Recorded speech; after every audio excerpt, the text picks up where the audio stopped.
और 95 बड़ा होता है या फिर 5? आपका जवाब होगा कि 95। लेकिन बिहार की राजधानी पटना में तो 95 नहीं बल्कि 5 बड़ा होता है। चलिए आपको पूरा मामला समझाते हैं। पटना के पास एक गांव है, गांव का नाम है फतुहा। यहां 95% हिंदू रहते हैं, लेकिन इस गांव पर वक्फ बोर्ड ने अपना दावा ठोक दिया है और कई परिवारों को उनकी ही जमीन से बेदखल करने के लिए नोटिस भी दे दिया है।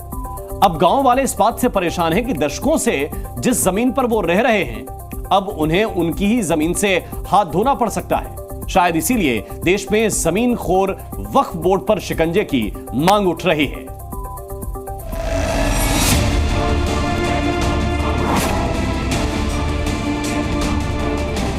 हाथों में कागज लेकर अपनी किस्मत देखने की कोशिश कर रहे हैं ये लोग।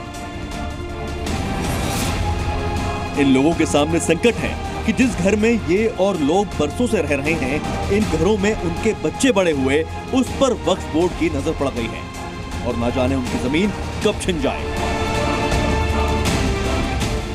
बिहार के पटना से सटे फतुहा के गोविंदपुर गांव के लोग पिछले कुछ दिनों से परेशान हैं। उनकी परेशानी की वजह है सुन्नी वक्फ बोर्ड। बिहार सुन्नी वक्फ बोर्ड ने गोविंदपुर गांव को कब्रिस्तान की जमीन बताकर स्थानीय लोगों से जमीन खाली करने को कहा है। ये जो आप दरवाजे देख रहे हैं, आप दरवाजे को गिन लीजिए। 1 2 3 4 5 6 7, ये 7 घरों पर वक्फ बोर्ड ने दावा कर दिया है कि ये उनकी संपत्ति है, उनकी जमीन है और यहाँ रहने वाले इस घर को खाली करें। और इसको लेकर के वक्फ बोर्ड ने पटना डीएम को रिक्वेस्ट किया तो पटना डीएम ने यहाँ पर नोटिस जारी कर दिया और 30 दिनों में यहाँ के बाशिंदों से घर खाली करने को कहा। अब यहाँ के बाशिंदे डरे हुए। गोविंदपुर गांव में 95% हिंदू रहते हैं।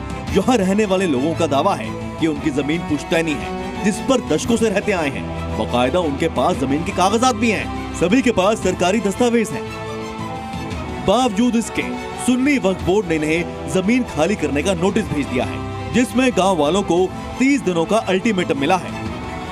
इस पर हाईकोर्ट ने हम लोग को डिसीजन दिया कि आप लोग इसका सही वारिस हैं, आप लोग का जमीन है। इसके बाद भी सुन्नी वक्फ बोर्ड ने अभी तक हाईकोर्ट के आदेश के बाद भी अपना बोर्ड नहीं हटा रहा है। इसे बहुत बड़े डर, अभी तक हम लोग को डर है कि वक्फ क्यों नहीं हटा रहा है, उसमें क्या रंगदारी करना चाहता हमसे। एक बार ऑर्डर हुआ था कि खाली कर लो, तो हम लोग फिर हाईकोर्ट में ऐसी किए तो वहाँ से रोक लगाया, डीएम रोक लगाया। जमीन विवाद के पीछे गांव के पिछले हिस्से में बना ईदगाह है। इस ईदगाह की देखभाल करने वाले फतुहा वक्फ बोर्ड के सचिव मोहम्मद हासिम का दावा है कि विवादित जमीन आजादी के बाद वक्फ को दिया गया था और उस पर कब्रिस्तान बना। जी न्यूज संवाददाता ने विवादित जमीन का कागजात मांगा तो मोहम्मद हासिम दान में मिली जमीन के कोई भी कागज नहीं दिखा सके। हाँ, हमारे पास सब डॉक्यूमेंट है और जितनी मेरे पास डॉक्यूमेंट है हम उतना ही पर ये है। एक चीज हम दिखाएंगे आपको, खतियान भी दिखाएंगे, सब कुछ दिखाएंगे। हमारे ये पुरखों से आ रहा, हम आज नहीं है।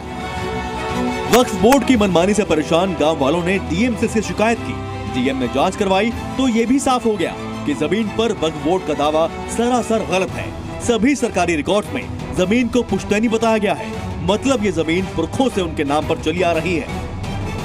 यहाँ के पूर्व पार्षद जो है ना, यहाँ के वक्फ बोर्ड का सचिव भी है। वो जानबूझ को यहाँ का इतना तक ही नहीं, 130 217 प्लॉट नंबर के अलावा 128 खाता भी उसमें इंक्लूड है जो बोर्ड लगा हुआ अभी तक है। आधा गोविंदपुर मतलब मैंने पूरे आधा बस्ती वक्फ बोर्ड में डाल दिया है, जबकि अभी 128 पर नोटिस नहीं आया। 128 घर में जरूर जमीन है। जिला प्रशासन की जांच के बाद भी वक्फ बोर्ड जमीन को लेकर अपने रुख पर कायम है।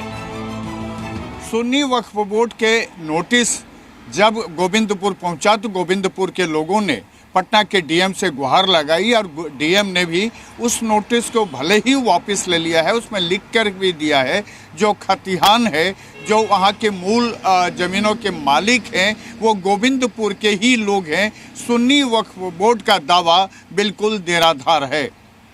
कैमरामैन शहनवाज के साथ प्रशांत झा, जी मीडिया, पटना।